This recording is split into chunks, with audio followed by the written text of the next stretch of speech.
Garden ng friend ko. So ayun, napakaganda talaga. Talagang inayos niya yung bang pinaghirapan niya. Halos araw-araw siya nakikita ko dito pag bagong gising siya, diretso na siya dito sa kanyang garden.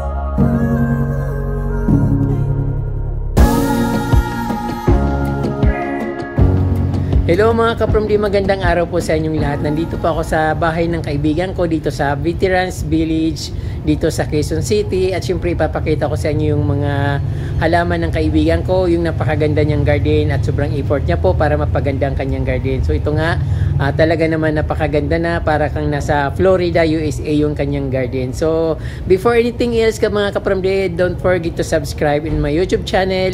So ito mga ka-From D, magpapasko na at syempre malapit ng matapos yung 2023. Kaya una sa lahat, papasalamatan ko kayong lahat dahil nandito pa rin kayo at nag-aabang ng aking mga ina-upload na video. So ayan, almost 72,000 na po tayo mga ka-From D. At maraming po salamat sa inyong pag-support sa araw-araw na panunood nyo paulit-ulit sa aking mga vlog. So alam kong hindi naman talaga nakakasawa manood ng mga halaman, at lalong-lalo hindi ko naman pinapakita yung mukha ko, kaya talagang hindi nakakasawa. So ayan mga ka-From D, Merry Christmas po sa inyong lahat at siyempre Happy New Year. Yun nga ka-From D, marami po salamat sa inyo dahil nandito pa rin po kayo. At sa tagal ko nang nagbablog, almost 4 years na. So parami po na tayo ng parami, although mabagal, pero okay lang naman ka-From D, hindi naman po ako nagmamadali. Kaya ayun, so marami pong salamat. So ngayon ka-From D, ito na po yung garden ng aking kaibigan at hope na magustuhan nyo at syempre ma-inspired kayo. Alam kong na-inspired din kayo sa aking pag-garden, pero ito ka-From D, talagang nakaka-inspired yung garden ng aking friend kasi hindi naman siya plantito naging plantito lang siya dahil sa akin, or na-inspired siya sa aking pag-gardening. Kaya ito, at napakaganda. Hope na may inspired din kayo at gayahin nyo rin yung napakaganda niyang garden. So let's go mga ka-From D, at sama-sama tayong mag-visit sa garden ng aking friend. So ayun mga ka-From D, napakaganda ng mga flowers dito sa bakuran ng friend ko dito sa kanyang garden. So siya na mismo nag-aayos nito at syempre nanonood lang ako habang may ginagawa niya yung pag-gardening dito. Nanonood lang ako kasi gusto ko siya yung ma-proud siya sa kanyang ginagawa kasi talaga naman na sinipag siyang bigla dito sa pag-gardening. So very inspired siya sa aking paghahalaman. Kaya ito naman na napakaganda ng ginawa niyang garden dito sa kanyang front yard. So napakaganda ng mga bulaklak dito ka-From D. Ito yung tinatawag na laurel clock vine or Tamborglia blue vine. So napakaganda ng mga flowers niya. Every morning nagwawalis ako dito at ang dami-daming nahuhulog na halaman yung mga flowers. So napakaganda niya ka-From D.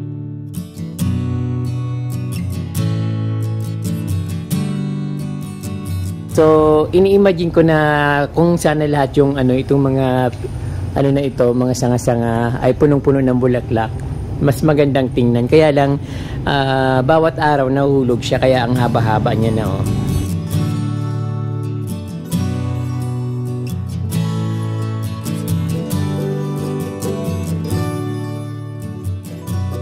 Napakaganda talaga. Talagang inayos niya yung bang pinaghirapan niya. Halos araw-araw siya nakikita ko dito pag bagong gising siya, diretso na siya dito sa kanyang garden. So ayun, kaya naman ganito kaganda yung kanyang garden. So siyempre hindi ako nakikialam kasi gusto ko yung ayusin niya yung kanyang halaman. Kung mayroon siyang hindi niya kayang gawin, tinutulungan ko. Halimbawa pagbubuhat ng mga lupa, pagbubuhat ng mga lupa. So dahil mabigat yun, nandito naman tinutulungan ko siya. Saka mayroon namang karitelas.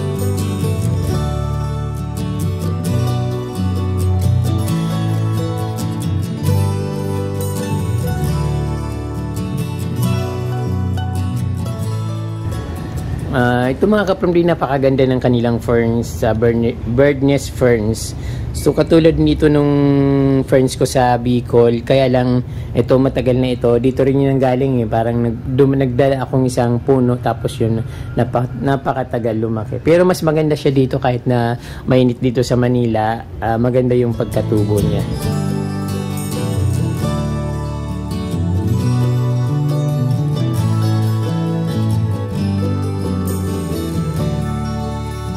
So ito naman parang Boston fern yata ito.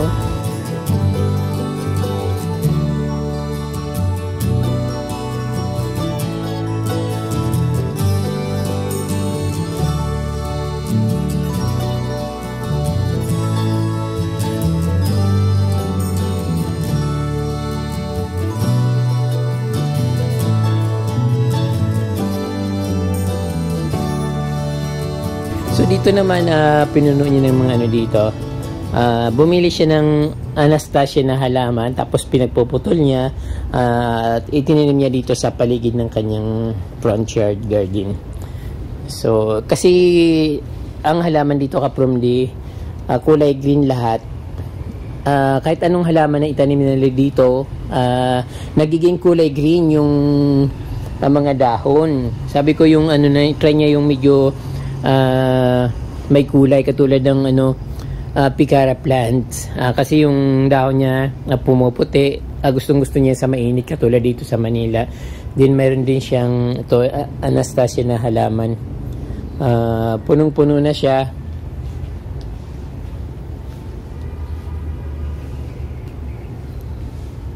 So ito naman yung Eugenia plant. Kasama niya akong bumili sa Bulacan ng ganito. Ayaw niyang palakihin at pag bago lang yung mga dahon niya, alam mo katulad nito, kinakain siya ng uod kaya palagi niyang pinuputol. Ang resultahin kaya hindi siya lumalaki, kaya ganun yun. So ito naman wala pa siyang mga bagong sibol na leaves.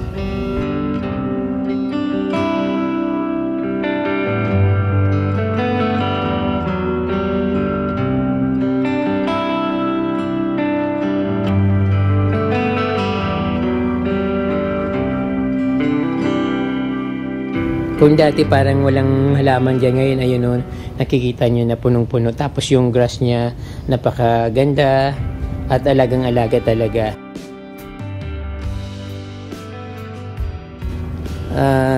Siguro mga 5 months ago or 4 months ago, yung mga grass na ito ay pinalitan. Yung dating ganitong grass, yung dating Bermuda grass, tinanggal nila. Then pinalitan ng parang frog grass.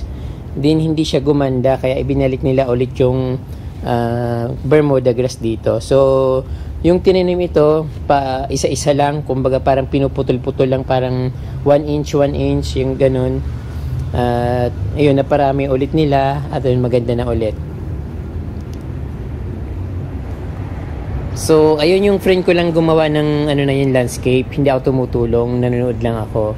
Kasi gusto niya yung siyang gagawa, but pag may kailangan kong tulungan, tinutulungan ko siya. Kaya napakaganda naman ng garden niya, idea niya yan. At syempre sabi ko manood siya ng mga landscaping idea sa YouTube para matuto siya mag-landscape. So, ayun nga, maganda na yung ginawa niya.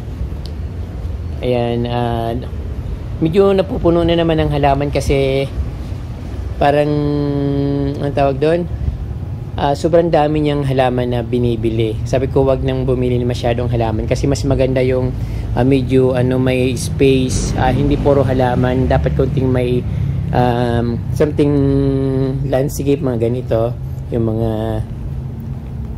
stones katulad niyan. So white stones, din graba yung ordinary stones. So yung mga stones dito kapromdi, yung mga Chinese stones yan na nabibili per kilo. So binibili niya yata sa Lazada. Sometimes sinamahan ko siya bumili dun sa isang bilihan ng mga graba. So ayun.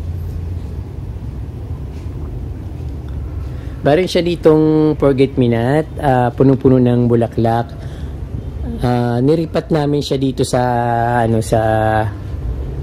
sa paso kasi sabi ko mas maganda sa kanya yung naaarawan at nakabitin kasi umaano rin siya, bumababa rin siya. So ayun nga ka-PROMD, natutuyo na yung ibang bulaklak niya pero marami pa rin lumalabas. So talagang inalagaan niya, nilagyan niya ng fertilizer. Sabi ko wag masyadong madami kasi baka matuyo na yung halaman sa fertilizer. So ayan, napakarami niyang bulaklak. Mga 2 weeks na itong ganitong bulaklak, so matagal naman siyang mawala. Then nag-worry lang ako kasi pag naubos na yung, pag naging bulaklak na lahat, so siyempre na mawawala yung sanga na pagtatalbusan ng dahon, paglalabasan ng dahon. Kaya sabi ko putulin niyo yung mga na bulaklak na tapos na mamulaklak para tuloy-tuloy pa rin yung pagdahon niya. So ayan, napakaraming bulaklak. Meron din siyang mga bougainvillea dito. Binibili namin ito sa Silang Cavite. So kasama yung sister niya, sila nagpipili niyan. So ako siyempre sumasama lang ako, parang alalay. So ito naman ka-PROMD, marami na naman itong naglalabasan na bulaklak. Galing din ito ng Silang. So maliliit lang yung flower nito at ngayon lang siya bumubuka. Ayun, marami siyang mga flowering plants dito. Yun.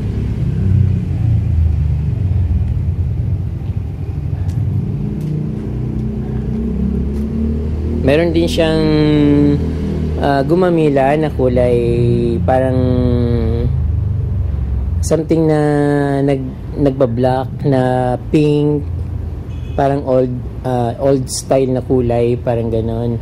Then meron siya ditong hindi pa bubuka. Actually ito kulay orange. Kulay orange yung bulaklak nito. Then ito naman pa isa-isa yung bulaklak niya. Pero sana mas maganda kung magkakasabay siyang namumulaklak. Then pag nakita nyo kasi ito, nalanta na siya. Then may namumulaklak na naman may lumalabas na naman ng bago. So bago lumabas yung isang bulaklak, nalalanta na yung isa. Kaya ayun, pa isa-isang tingnan tuloy.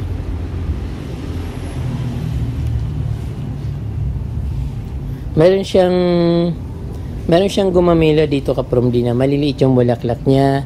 Ay napaka-cute. Maliliit lang talaga siya. Pero hindi siya sabay-sabay na bumubuka. Bawat sanga, isang bulaklak lang yung bubuka. Tapos another day, so meron naman panibago. So ayan, kaya hindi siya masyadong maraming bulaklak kapag tinitingnan. So dito naman yung kanyang bougainvillea na orange. Then ito, nasa paso lang siya mga ka-PROMD.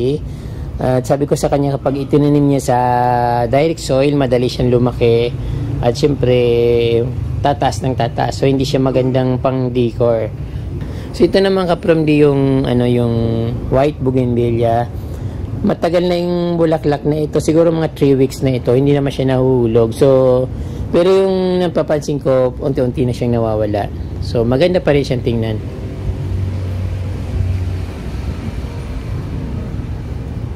And then ayun, yellow bell. Tapos mga Indian plants or Indian tree.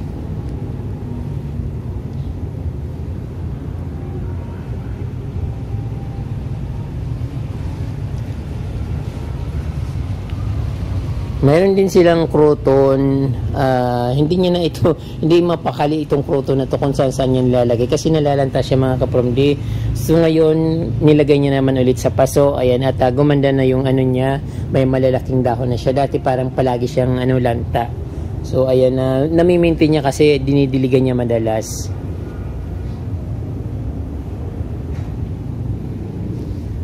Meron din siyang dito, meron din siyang tibatib na malaki or yung dragon tail na nakikita natin sa mga bundok, sa mga puno ng niyog. Ayan, gumagapang na siya sa pataas. Nasa nasa fortune plant. Ito naman yung Dunya Luz. Dati nandito yan sa gitna. Inilipat namin kasi hindi siya maganda pag nasa gitna. Dahil dumadami siya ng dumadami. Parang yung gumagapang ng parami kailangan putulin siya. So ayan, kaya nilagay namin dyan sa gilid.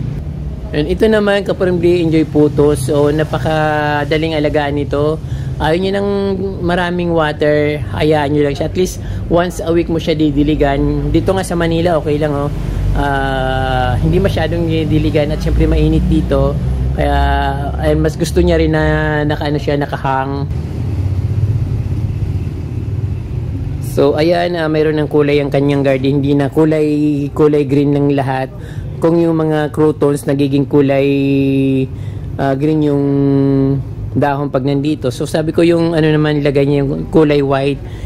Example yung Picara saka Cisticia or Anastasia plants. So napakaganda niyang halaman kasi nga ayun.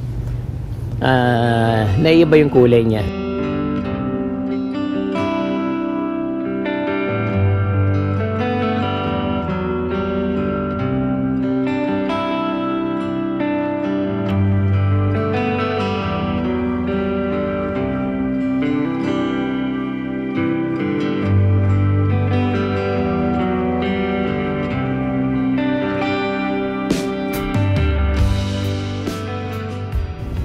Hindi masyadong gumaganda yung mga ano dito, mga plants sa gilid ng Christmas tree. So marami na kaming tinanim dito na magagandang halaman pero ayan na mamatay pa rin.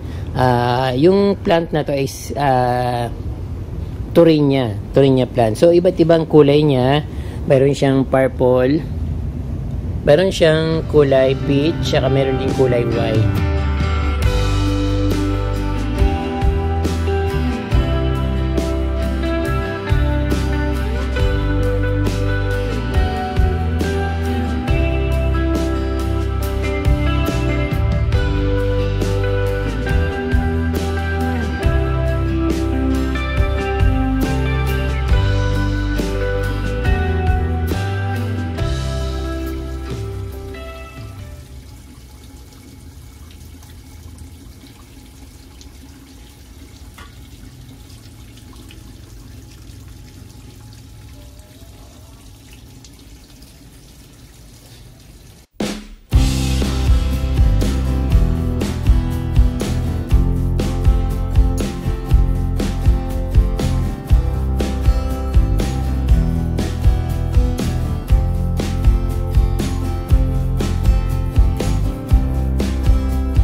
Ito yung ginagawa namin ng fountain, hindi pa siya natatapos pero nilagyan na namin mga bato Then ayun, sabi ng friend ko, wag daw munang tapusin kasi baka magbago yung isip niya kung anong gagawin. So kaya ito naka ganyan lang. So ayan, madali lang naman siyang gawin at lalagyan lang ng mga bato-bato yung katulad ng graba. So kung gugustuhin niya anytime, so ayun. Tapos meron siyang kalatia lutea na malaki. Ayan, maganda rin siya sa araw, kaya lang dito, ayan, mainit naman dito.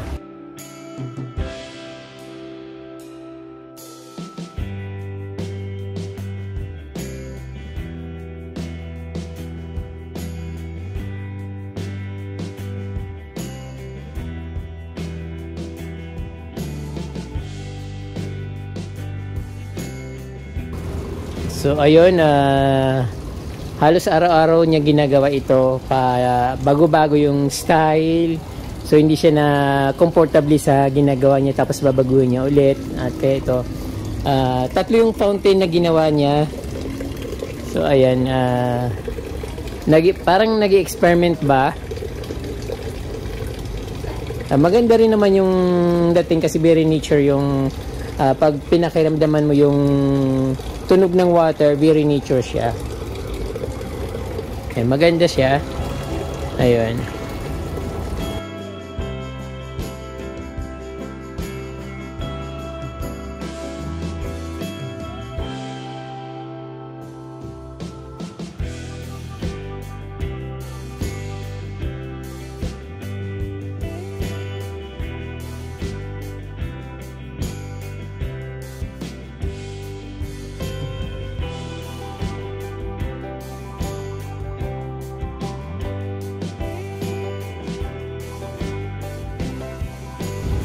Ang napakalash naman ng bulaklak ng Cadena de Amor. So ayun, actually napakarami niyang flowers dito sa banda dito sa likod. Kaya lang medyo madilim at hindi siya masyadong nakikita kasi na ano siya ng mga dahon. Pero sa loob ng mga ano niya, punong-puno ng flowers. So ay nagpipink nga siya.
So ayun po mga ka-from D, nakita nyo po yung napakagandang garden ng friend ko.